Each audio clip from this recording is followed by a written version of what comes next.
Treinamento, teste e validação. O conjunto de dados de treinamento consiste de uma parcela, por exemplo, 70% dos dados disponíveis das variáveis de atributos e a variável target. O modelo é inicialmente adaptado a um conjunto de dados de treinamento, que é o conjunto de observações usadas para estimar os parâmetros, por exemplo, os parâmetros θ de uma regressão linear ou logística. O modelo é treinado no conjunto de dados de treinamento usando o método de minimização do erro, por exemplo, Gradient Descent.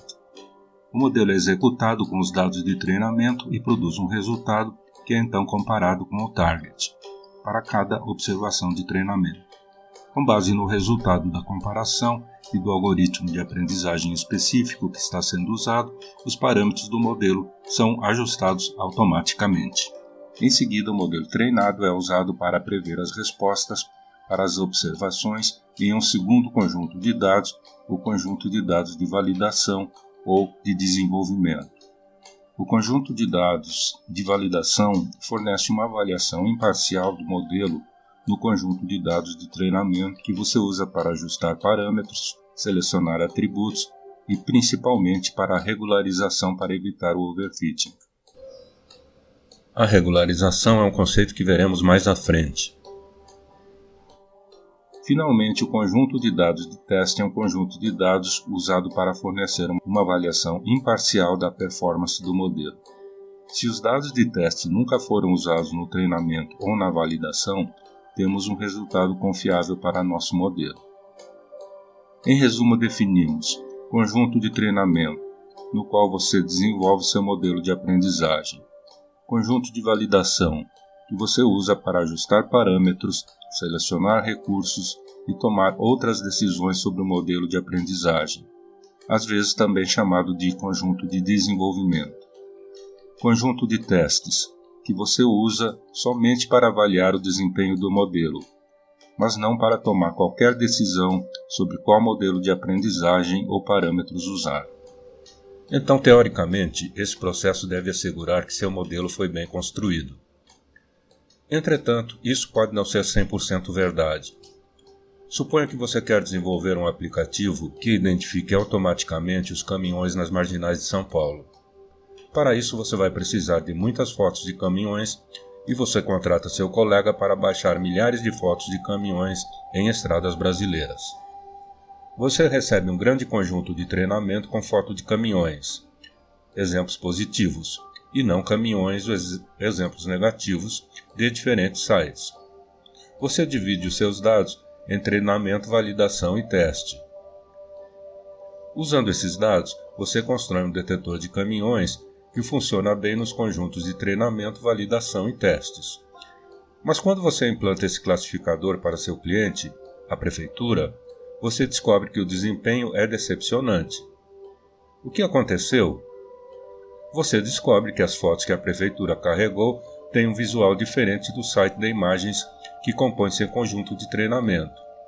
A prefeitura está carregando fotos tiradas com telefones celulares que tendem a ser de menor resolução, mais embaçadas e mal iluminadas. Como seus conjuntos de treinamento e teste foram feitos a partir de imagens bem escolhidas de sites, seu algoritmo não generaliza bem para as imagens reais tiradas com os celulares.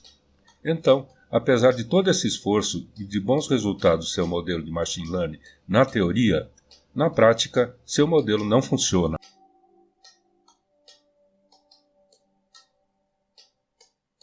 É importante observar que seu conjunto de testes não deve ser simplesmente 20 ou 30% dos dados disponíveis, especialmente se você espera que seus dados futuros sejam de natureza diferente do seu conjunto de treinamento.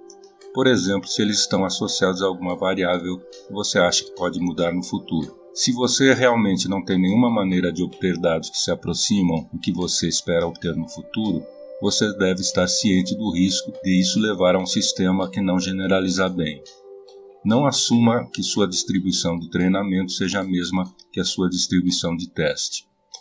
Por exemplo, se você desenvolveu o modelo para identificar e-mails spam e não spam, e você está no ano 2020, talvez ele não funcione bem em 2021, porque novos tipos de mensagem spam podem ter sido desenvolvidas que seu modelo não vai captar.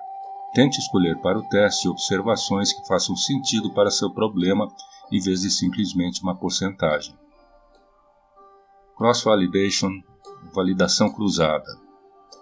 Ainda na fase de treinamento do modelo, devemos usar técnicas de amostragem de modo a tornar os resultados estatisticamente válidos.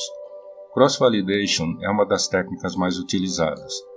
Cross-validation é o particionamento do conjunto de dados de treinamento em subconjuntos mutuamente exclusivos para estimar os parâmetros do modelo, sendo os subconjuntos restantes empregados na avaliação do modelo. Por exemplo, dividimos os dados de treinamento em 6 grupos do mesmo tamanho e usamos 5 deles para treinamento e 1 para avaliação. Para reduzir a variabilidade, várias rodadas de cross-validation são realizadas usando diferentes partições, e os resultados de validação são combinados, por exemplo, em média, ao longo das rodadas para dar uma estimativa do desempenho preditivo do modelo. Naturalmente, o erro é calculado usando a mesma expressão em cada partição, por exemplo, o MSE, no caso de uma regressão linear.